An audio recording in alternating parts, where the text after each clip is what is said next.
Hello and welcome to another Tyrrell's Classic Workshop. We're featuring a car I've wanted to have a look at for some time. We do get these in regularly, maybe stretching it a bit, but more than occasionally, either the Ferrari 550 or the Ferrari 575M. They've always been a favourite of mine, actually. I couldn't get on with the styling when they first came out. I won't tell you what make and model. Yes, I will. I thought they looked like a Toyota Supra when they first came out, which I realise is utter heresy.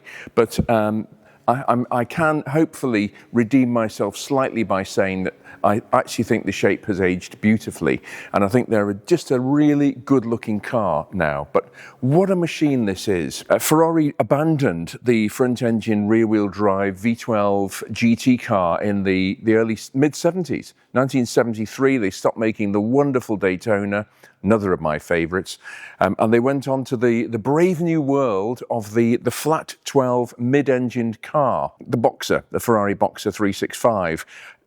Copied and pasted directly from their Formula One technology, the exquisite 312T cars that the likes of Niki Lauda, Clay Regazzoni drove, and still one of the most beautiful Formula One cars ever built, I think the likes of the T2 is. So Ferrari went all mid-engined in 1973 with the Boxer, which is a very credible car. Luca di Montezemolo, when he took over Ferrari in the 1990s, became their chairman, he said, no, we're going to stop the Testarossa-esque mid-engined design with the back half of the car basically all engine and very little space for your luggage to go in the front end. He said, no, we're going back to, in our GT cars, we're going to the classical front engine, rear-wheel drive, reasonably sized boot, good sized fuel tank for range, the usual hand-fitted skid-only luggage if you wanted it to complete your Ferrari 550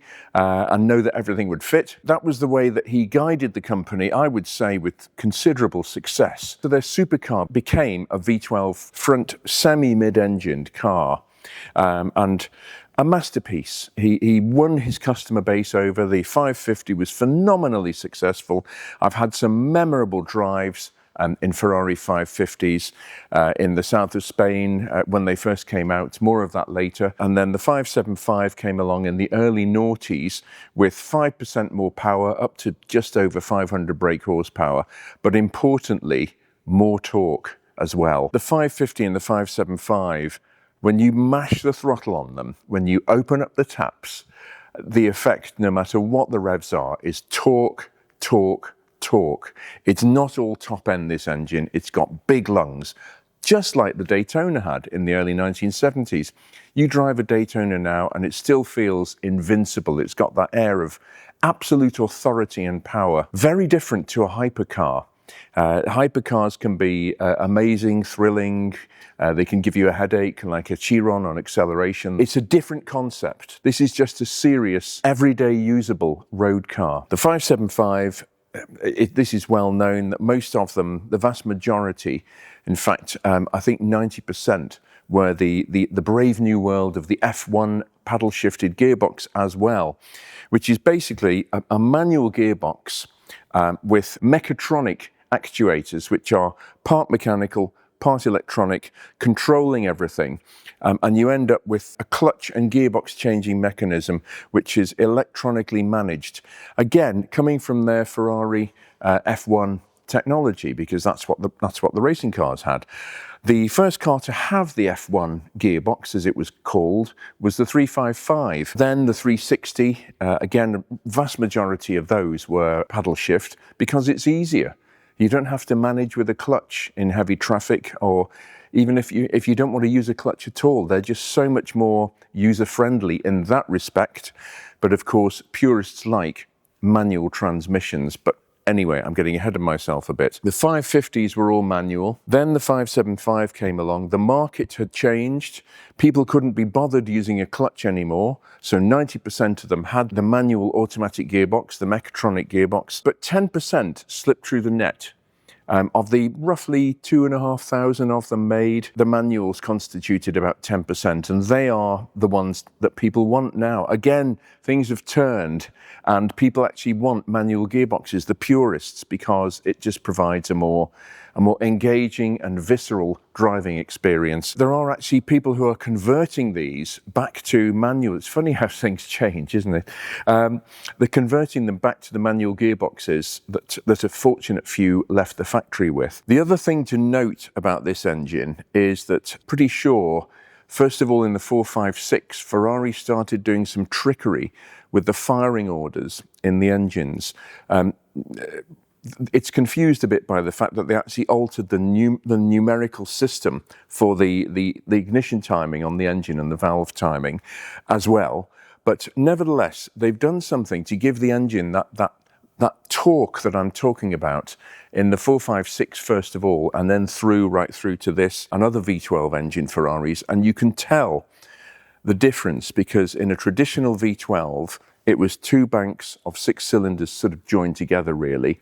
And the firing order was the same as a 6-cylinder engine. I'm just getting technical for a moment, which was normally 1, 5, 3, 6, 2, 4. So 1 being the front, 5, 3, 6 at the back, 2, and then 4, and then it went with 1 again. When you incorporate that in a V12, it's 1, 7, 5, 11, etc. So the two banks fire in sync. And I've actually, just for mischief, on a Lamborghini Miura that we had in a few years ago, we had an interesting problem with the way the engine was set up. So I decided to rephase the camshafts on one bank and rephase the ignition system so that it altered the firing order from 1, 7 to 1, 12. And the engine still ran beautifully, but it was set up as a more traditional V12. So I reverted it back again afterwards, but it could run with that firing order perfectly smoothly and perfectly normally. Ferrari did something a bit trick, and nobody knows what it is. They changed the way that the engine operates, so that you can tell this the most easily. Having a musical ear, I listen for these things, but you can tell it by the way the starter motor turns the engine over, because when the starter motor is turning the engine over, it's actually meeting the resistance of the compressed cylinders before they fire. So a starter motor turns the engine and it actually has a beat to it normally, which is it working against the cylinders before it fires and bursts into life. It's the pulses of the cylinders compressing. Normally, V12s, like the aforementioned Miura engine, Jaguar V12, countless V12s, Mercedes, all those engines, the firing order was the way I was talking about, 1, 5, 3, 6, 2, 4. And you can tell that when you turn this key to the start position, there is a constant whir because you have different cylinders. There's no overlap as the cylinders compress. There's so many cylinders on their compression stroke that it sort of melts into one, the noise, and you get this constant whirring noise. Whereas on these, Ferrari did some trickery with the way the engine works and the pulses to give it more mid-range torque, and you can actually hear that this engine pulses. Even though it's a V12, it's actually, the starter motor has beats to it as it turns. And this is because they altered the internals of the engine, the valve timing and the ignition timing, and made it different. So I'll just demonstrate that now. And you can hear the pulses on the starter motor if you listen very carefully. I'll just do that again. It's sort of da-da-da-da-da-da-da-da.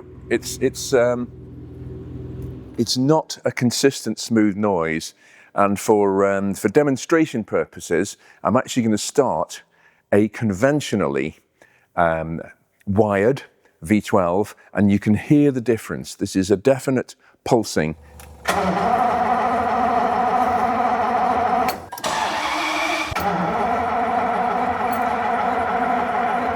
Okay, there is a beat there, but it's more constant. It's not as fluctuating as the Ferrari one. This is subtle, but it's there.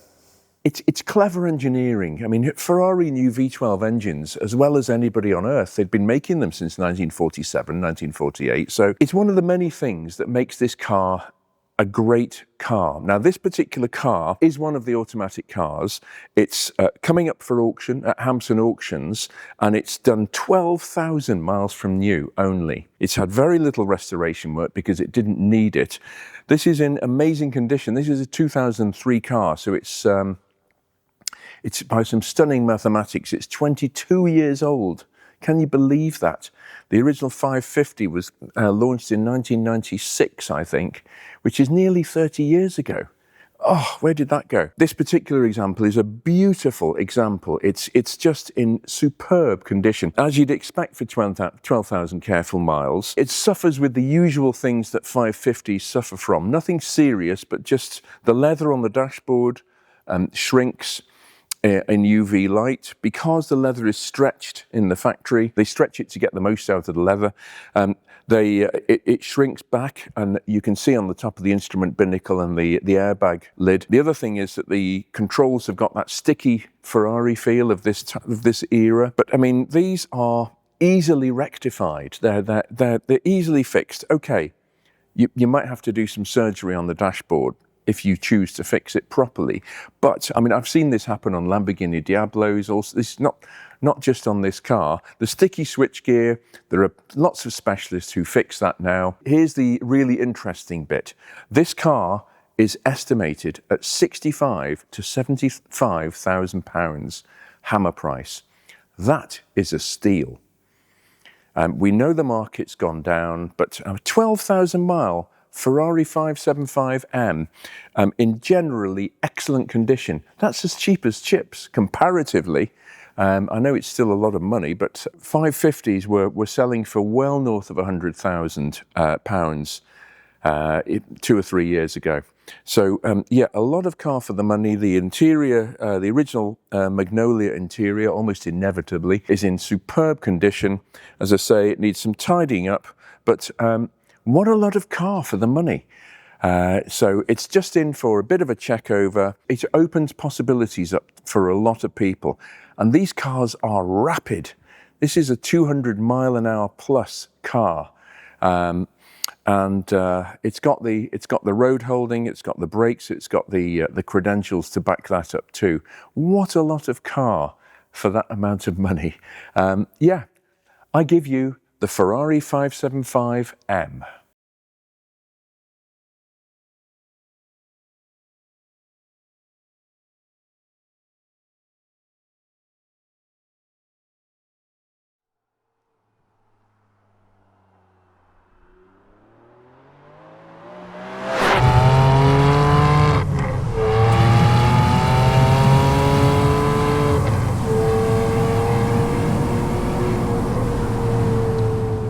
Well, as ever, the T's and P's have to be right. I'm using pilot babble, which is the temperatures and pressures.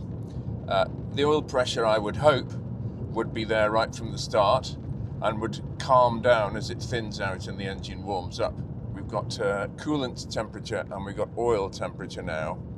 So I'm happy to start opening the taps on this car very shortly. As I said earlier, this is phenomenally good value. It really is. Now I've sort of got up close and personal with this car a bit more. I mean, the creamer leather is immaculate, as is the rest of the car, really. 12,300 miles is quite extraordinary. What amazing value for money this car is. An estimate of £65,000 to £75,000 plus buyer's premium. That could be a lot of car for just over £70,000. You know, the low mileage 550s, now of course they were manual, were always a decent one. In latter years was 100 or knocking on the door of or even over. We have to recalibrate in the current marketplace as I sit here in September 2025, because the classic car market is in a different place. It really has recalibrated post the COVID rush when everybody was bored and bought themselves something. It has changed, but we have an open road, we have a warm engine, we have a flappy paddle, and we have an accelerator. Why not combine them like this?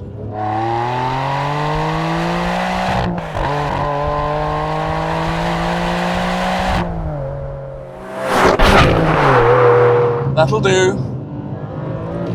Not too shabby. That is what this car is all about. It can be beautiful, it can be comfortable, it can take your luggage and your passenger of choice. But at the end of the day, it is also a supercar. This is a 200-mile-an-hour car.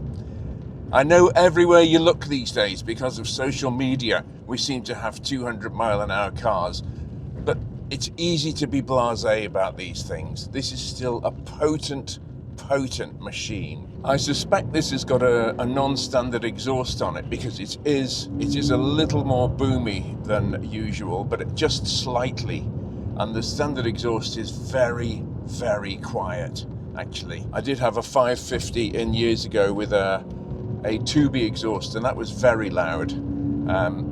Great for short bursts, but I don't know. Different exhausts for different tastes. I personally like this one. I think it's a nice compromise. It's not the quiet as a mouse standard exhaust without being boomy and crazy and sort of alerting the police from half a mile away that you might be enjoying yourself slightly. Like this.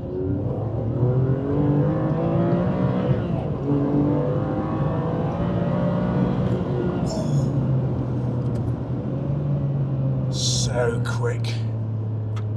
It's easy to forget, as I say, how quick these cars are. They are missiles.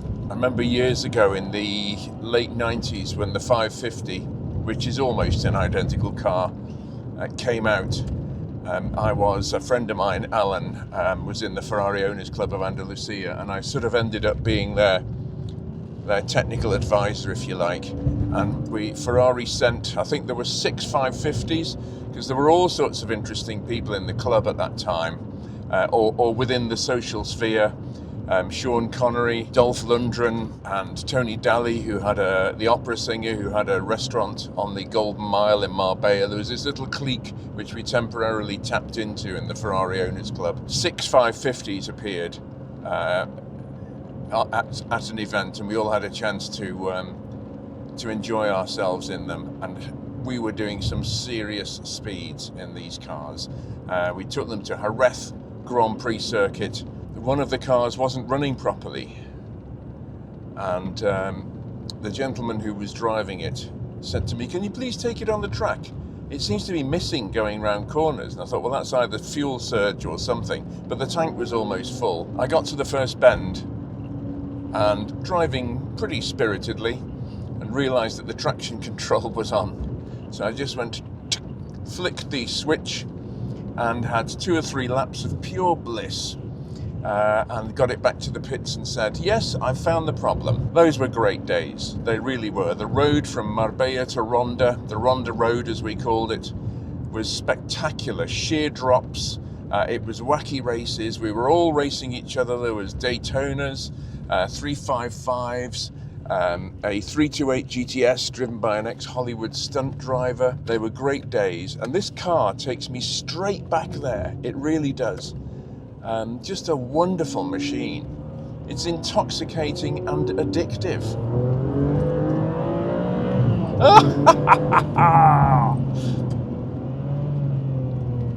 There's something great about the flappy paddles. You just put it in auto and sort of just bumble along. Or you actually use the paddles themselves. Amazing that they could get a gear change down to 180 microseconds. When you consider what is going on, you have to input the command via the flappy paddle or the ECU if it's in auto for the gearbox. The clutch has to disengage with a mechatronic release mechanism, part electric, part mechanical. Then the selector mechanism has to command the selector forks to move. This is a manual gearbox that's been adapted to auto change, to electronic change. Then that has to happen. The synchromesh has to be overcome, the synchronized mesh to make sure that the gears are spinning at the right speed so that they mesh perfectly and don't crunch. And then once that command has been executed, then the clutch is released and the engine management system revs are matched, and all that happens in 180 milliseconds. Quite remarkable. As I said earlier, when these came out, I didn't like the looks of them at all, but they have grown on me. I think they look suitably elegantly menacing. It takes me a long time to actually get with a Pininfarina design. I don't know if anybody else is the same, but it really does. It takes a while for me to let it sink in, and it particularly took a while with this one. But the front engine rear wheel drive drivetrain was back, and how.